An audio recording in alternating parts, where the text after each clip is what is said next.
Biografia de George Mille. Capítulo 9. O primeiro orfanato em Bristol. A noite de quarta-feira, 2 semanas antes do Natal, estava fria e ventava muito.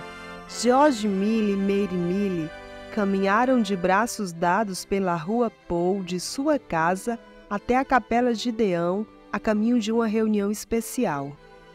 Quando chegaram, encontraram a capela já repleta de gente. Eles caminharam até a frente da capela. Quando George levantou-se para falar, podia sentir o coração bater de forma selvagem no peito com entusiasmo e antecipação.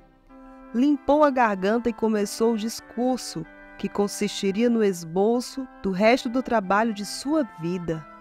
E começou. Convoquei esta reunião com um único propósito. Deus me mandou abrir um orfanato. As pessoas reunidas foram tomadas de surpresa e começaram a comentar entre si, enquanto George continuava a falar sobre o padrão de operação do orfanato. Não haveria coletas de dinheiro e não se exigiria nenhum pagamento das crianças recebidas.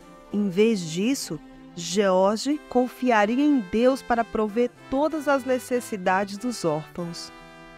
Depois de terminar de falar, George deu início a uma sessão de perguntas. Algumas eram práticas, como por exemplo, onde seria a localização do orfanato? George não sabia, pois Deus ainda não lhe havia mostrado uma casa. Quais órfãos aceitaria e quantos? George pensou que provavelmente seriam 30 meninas de 7 a 12 anos. Com que idade as garotas deixariam o orfanato? George não tinha certeza. Ele esperava encontrar trabalho para a maioria das meninas como empregadas domésticas quando completassem 12 anos, mas nenhuma garota seria devolvida às ruas por ser muito velha para o orfanato. Algum lugar seria encontrado para ela. Ele já contava com algum funcionário? Ainda não. Algumas perguntas eram mais espirituais.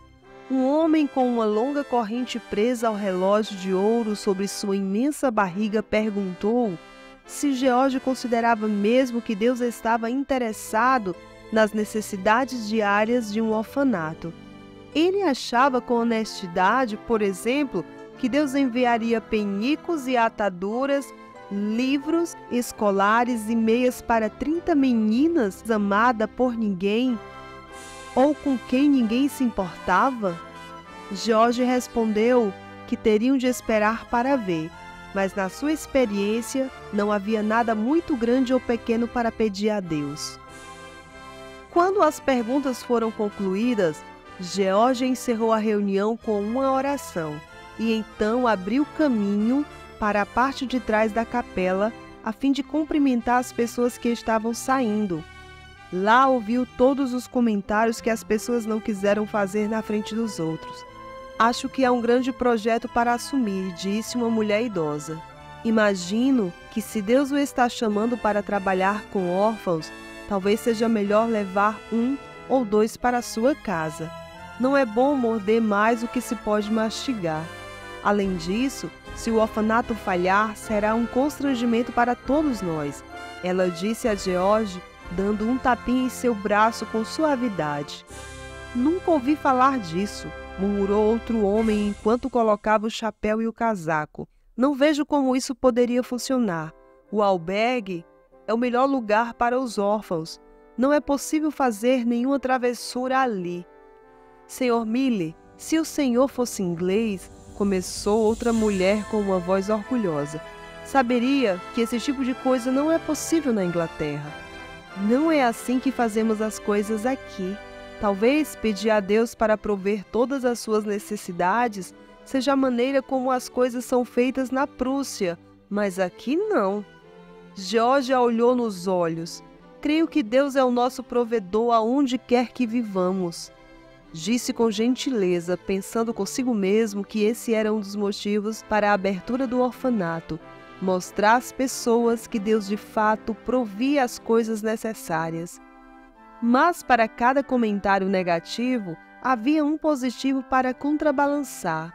Uma mulher colocou uma nota de 10 xelins na mão de George e disse: "Vou orar pelo Senhor todos os dias, pastor Miller.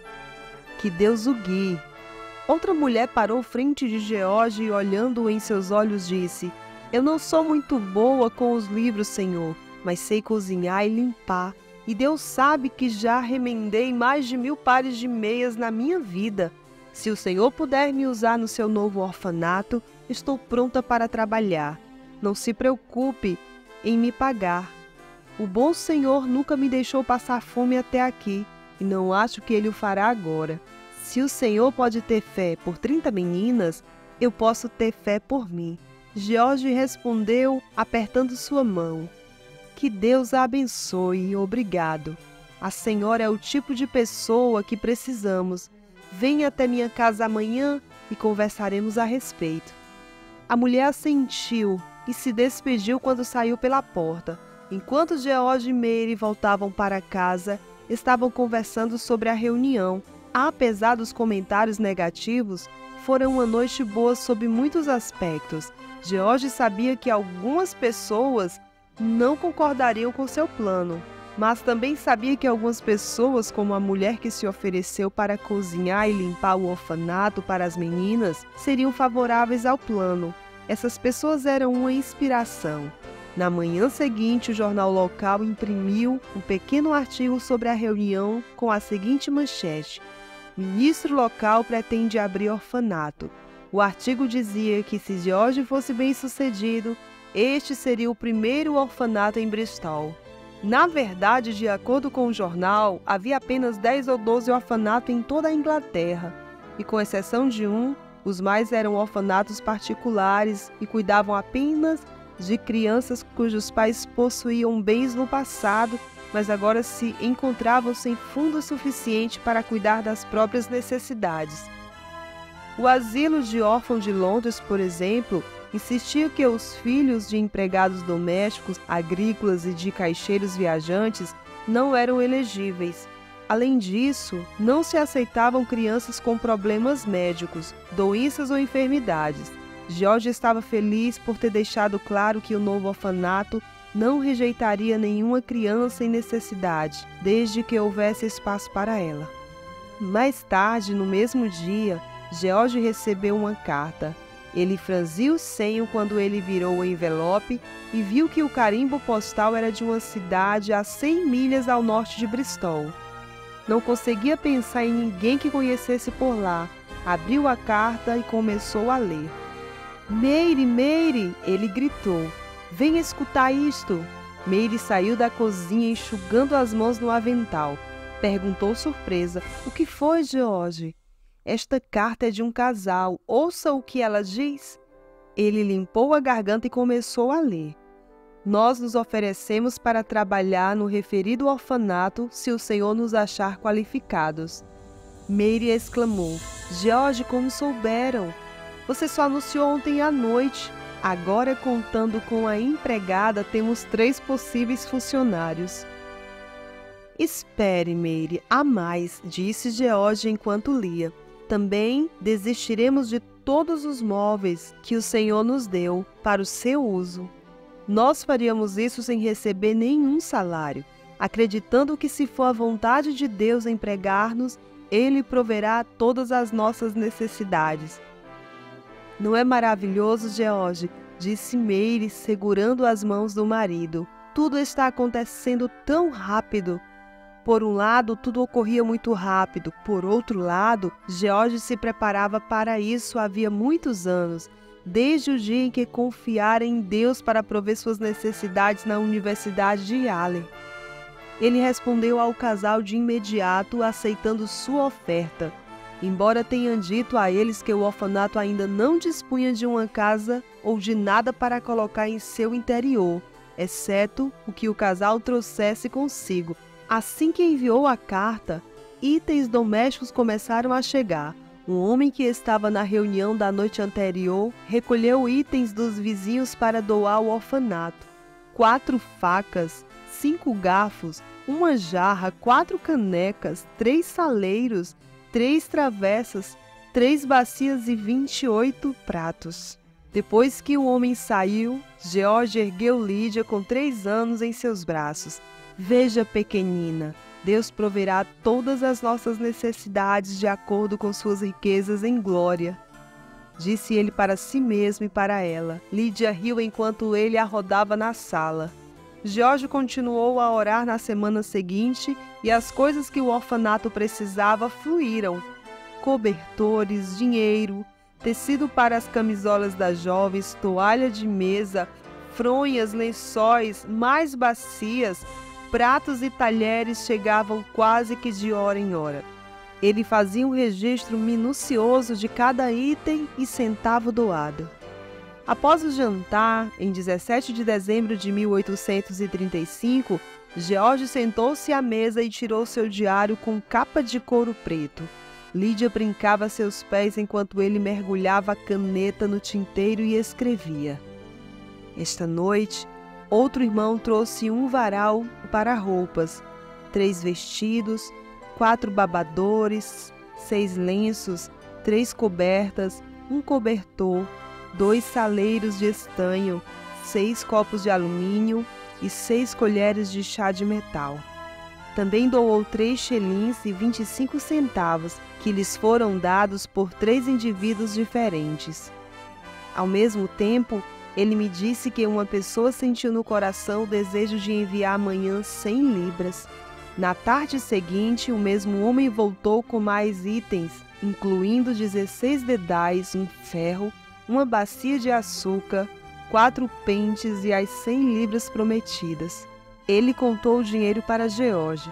No entanto, em vez de ficar feliz em receber a quantia, ele ficou preocupado quando soube quem doou o dinheiro. Uma pobre mulher solteira que morava em um quarto de pensão.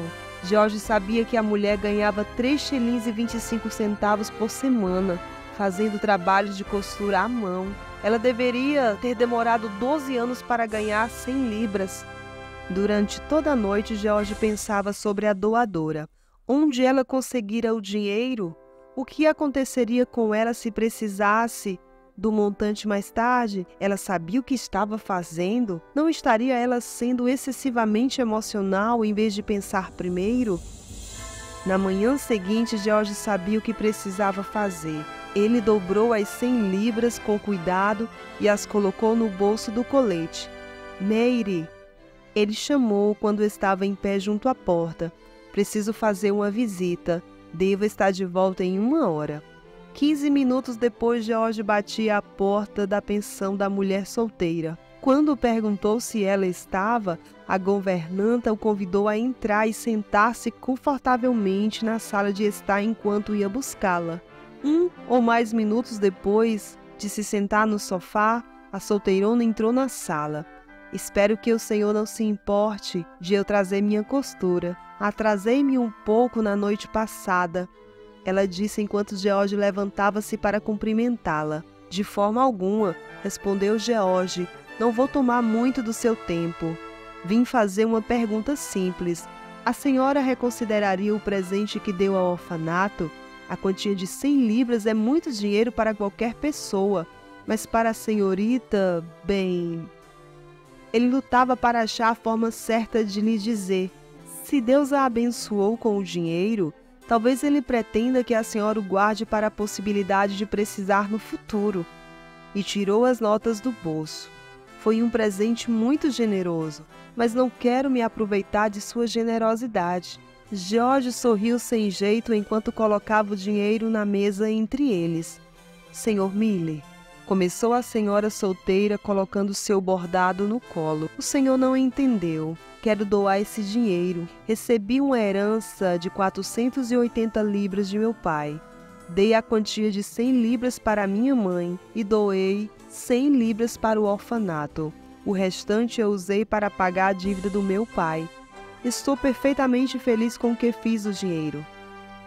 Talvez a senhora não entenda, disse George, sentindo que não estava chegando a lugar algum. Como ele poderia tirar dinheiro de alguém tão pobre? Agora, senhor Miller, não quero contradizê-lo, mas acredito entender sim, disse a mulher com muita seriedade. O Senhor Jesus deu sua última gota de sangue por mim, e eu não devo dar todo o dinheiro que tenho para ele? Na verdade, tenho 5 libras a mais e decidi dá-las ao Senhor também, para que o Senhor compartilhe com os membros mais pobres da capela. Os olhos de George se encheram de lágrimas. Ele não podia dizer nada além de obrigado. Fora à pensão em busca de respostas e a encontrou. A senhora solteira doou o dinheiro porque queria, não por se sentir manipulada por qualquer motivo externo ou pessoa. Obrigado, George disse quando estava saindo da sala. Não agradeço apenas por mim, pois a senhorita não doou dinheiro a mim, e sim aos órfãos de Bristol. Que Deus abençoe sua generosidade. A senhora solteira assentiu e disse: espero que Deus me permita doar mais antes de morrer. A caminho de casa, George parou em frente a uma grande casa de 3 andares na rua Wilson, não muito longe da Capela Gideão. Um membro da congregação lhe disse que ela fora colocada para aluguel recentemente e George estava ansioso para vê-la. Era a casa número 6 de uma longa fileira de casas idênticas, feita de tijolos, com 6 janelas, 2 em cada andar, e contava com os mesmos beirais de madeira. Enquanto George colocava as mãos contra a janela da frente e olhava para dentro, ouviu uma voz atrás de si. Interessado na casa, senhor? Está para alugar. George deu um passo para trás e se virou. Olhou nos olhos de um homem alto e bem vestido que lhe ofereceu. Posso mostrá-la por dentro se o senhor quiser. Obrigado, disse George. Gostaria muito. No interior, a casa era mais ampla do que George imaginara. Tinha 3 quartos no andar de cima e uma grande sala no piso do meio, e o fogão na cozinha no piso térreo era grande o suficiente para cozinhar para 2 famílias. A casa era perfeita, e ao sair dela, já havia concordado em alugá-la. Correu para casa para contar tudo a Mary. Era quase bom demais para ser verdade. Ele tinha 105 libras no bolso e agora uma casa para abrigar o orfanato. Ao chegar em casa, também sabia da data da abertura do orfanato. 3 de fevereiro de 1836.